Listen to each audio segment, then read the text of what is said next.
Hello student, in this video we will tell you about force and pressure. So there is first topic, force.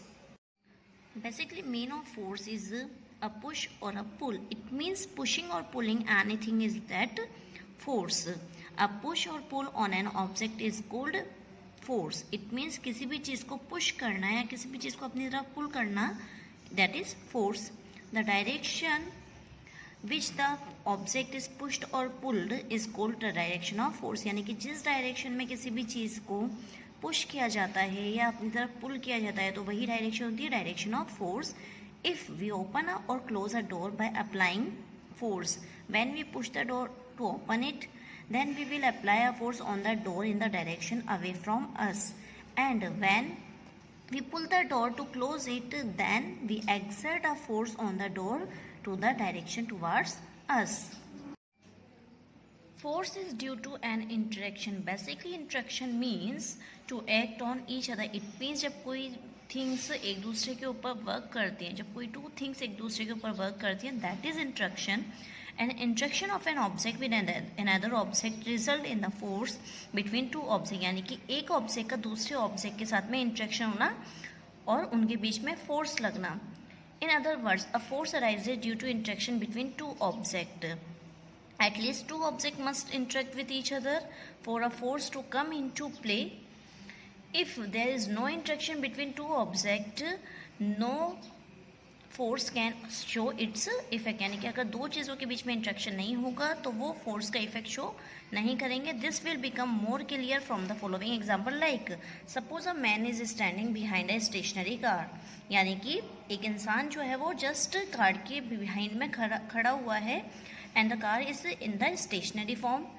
Since there is no interaction between the man and the car, no force act on the car and hence the car does not move.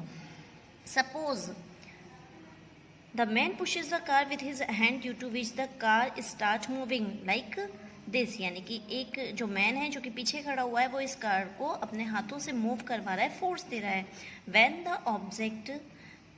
When the man pushes the car, there is an interaction between the man and the car. During this interaction, a force arises which act on the car and make it move in the direction of applied force.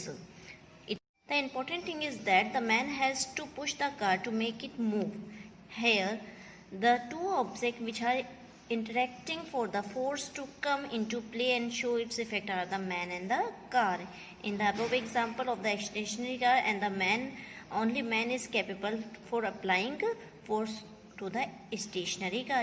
Both objects are capable to applying force on each other. Then the interaction between the car can be pushing or pulling. For example, two boys shown as figure 3 are interacting and applying force on each other by pushing each other. On the other hand, the man and cow show the figure 4 is also interacting, but they are applying force on each other by pulling each other. In this case, the man is pulling cow, the cow is also pulling the man. यानी कि इस example के अंदर दोनों ही एक दूसरे को push कर रहे हैं एंड इस एग्जाम्पल के अंदर दोनों एक दूसरे को पुल कर रहे हैं.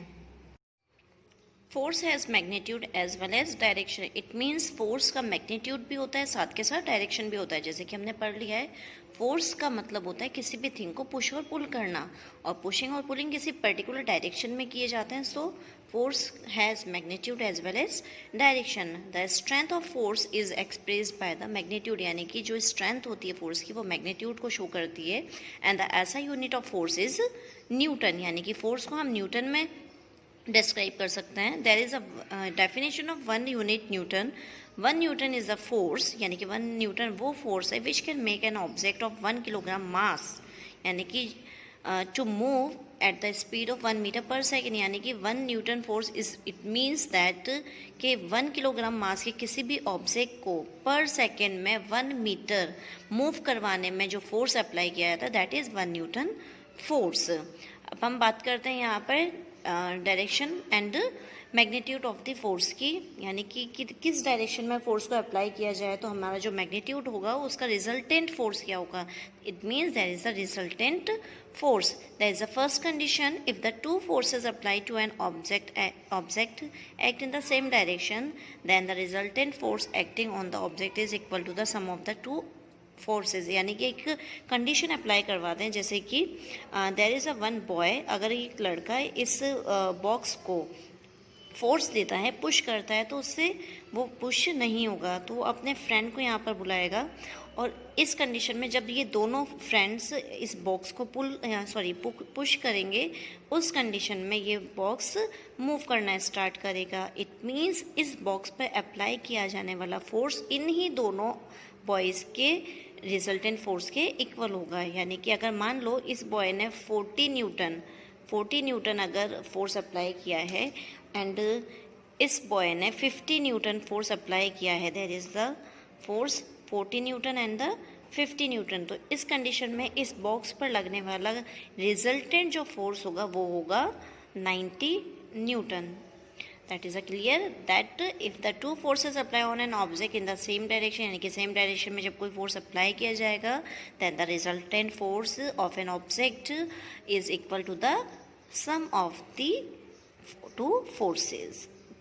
Now there is a next condition is that if the two forces apply on an object in the opposite direction like that, then the net force acting on the object is equal to the difference between the two forces, यानी कि इन दोनों के बीच में मान लो अगर लड़ाई हो जाती है, तो ये बॉय जो है इसको इस डायरेक्शन में मूव करवाएगा, एंड ये बॉय जो है इसको इस डायरेक्शन में मूव करवाएगा। तो इस कंडीशन में मान लो इसने 90 न्यूटन फोर्स दिया और इसने जो दिया फोर्स 70 न्यूटन दिया, तो इस कंडीशन में जो रिजल्टेंट फोर्स होगा that is a resultant force 20 Newton. Like when the two forces act in the opposite direction, their effective magnitude decreases, यानी कि जो magnitude होगा वो decrease होगा। This will become more clear from the following example. Like here, suppose there is a heavy box lying on the ground. Let the two men push this box from opposite direction, amusing that one of the men is stronger of the two and apply a larger pushing force than the other man. Like them, we can say that the box move very slowly in the case because the net force acting on the box in this case is equal to the difference of the magnitude of the two forces applied by the two men, and this net force is small.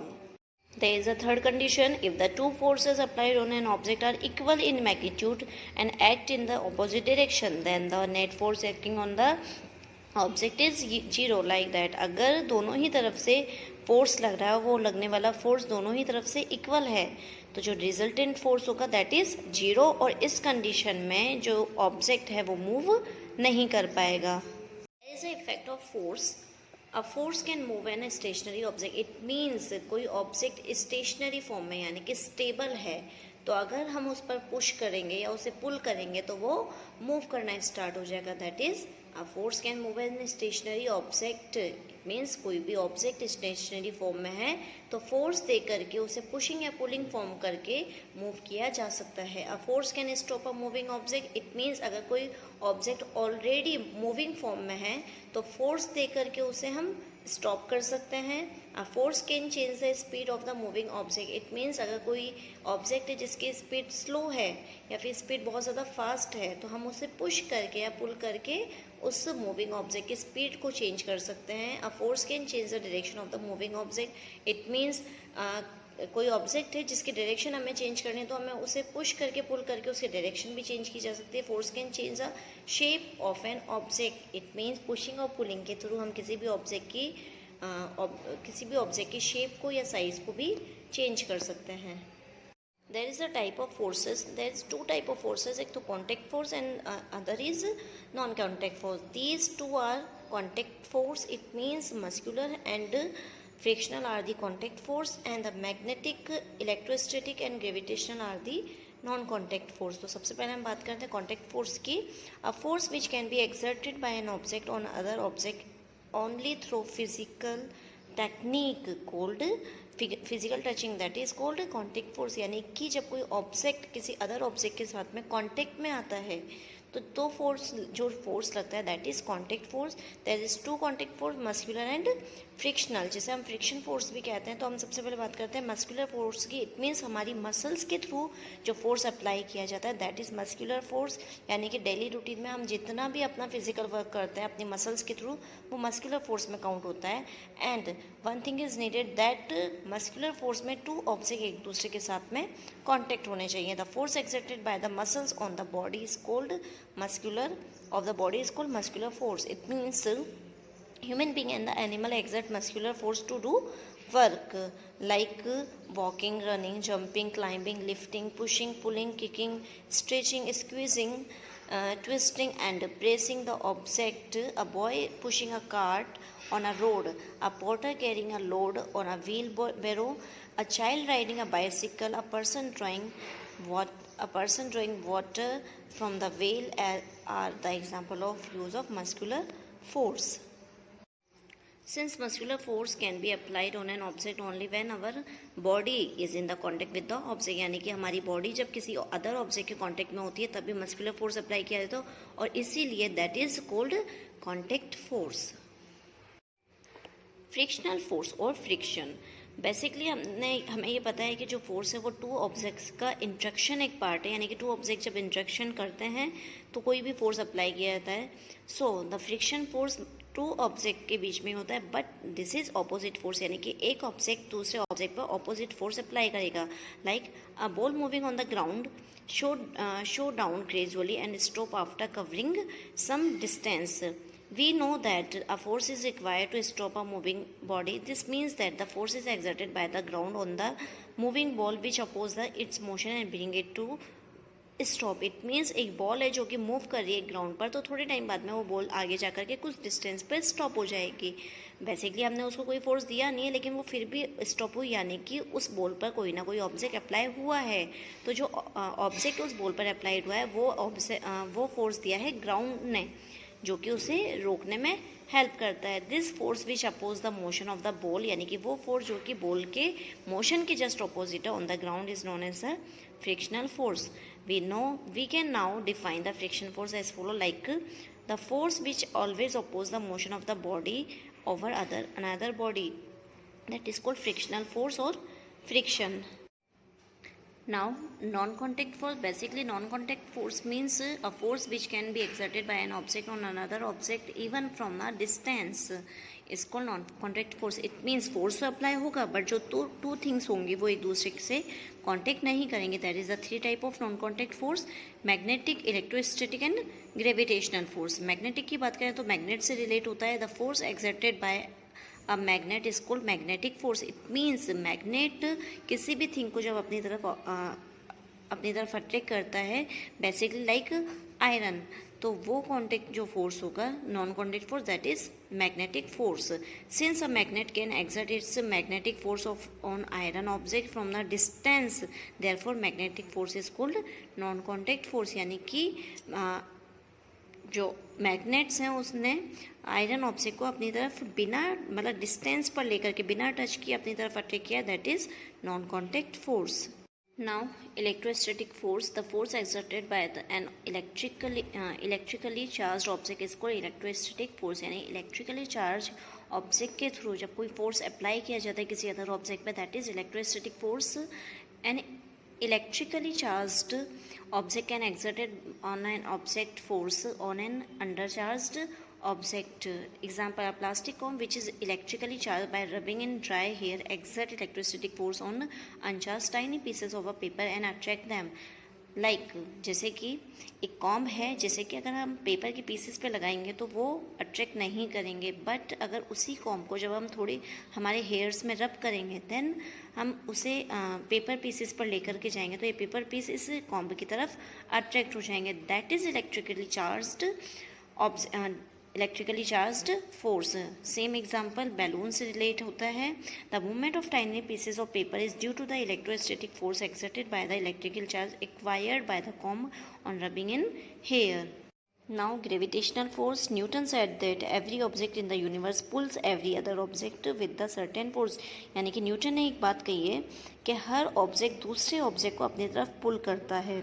The exerted force by the object possessing mass is called gravitational force. The gravitational force object is the force of attraction and its act even if the two objects are not connected by any means. यानी कि दो object एक दूसरे से connect नहीं है फिर भी उनके बीच में जो फोर्स लग रहा है वो ग्रेविटेशनल फोर्स होता है. It is the gravitational force between the sun and the earth which hold the earth in its orbit around the sun. यानी कि सन और अर्थ के बीच में जो फोर्स अप्लाई हो रहा है that is also a gravitational force, जिसकी वजह से सन ने अर्थ को अट्रैक्ट किया हुआ एक ऑर्बिट पर, पर्टिकुलर ऑर्बिट पर. Gravitational force between the earth and the moon which holds the moon in its orbit around the earth. The force with which the earth pull the object towards it, यानी कि अर्थ के through जब भी किसी object को अपनी तरफ attract किया जाता है दैट इज कॉल्ड ग्रेविटी. यानी gravity is the part of the gravitational force. But gravitational force में कोई भी दो ऑब्जेक्ट एक दूसरी चीज़ को अपनी तरफ अट्रैक्ट करते हैं, बट ग्रेविटी के अंदर जो टू थिंग्स होती है तो उन टू थिंग्स में से एक अर्थ होती है जो कि अदर थिंग को अपनी तरफ अट्रैक्ट करेगी. The force of gravity causes all the object to fall towards the earth. और यही रीज़न है कि ग्रेविटी के कारण अर्थ हर चीज़ को अपनी तरफ अट्रैक्ट करती है.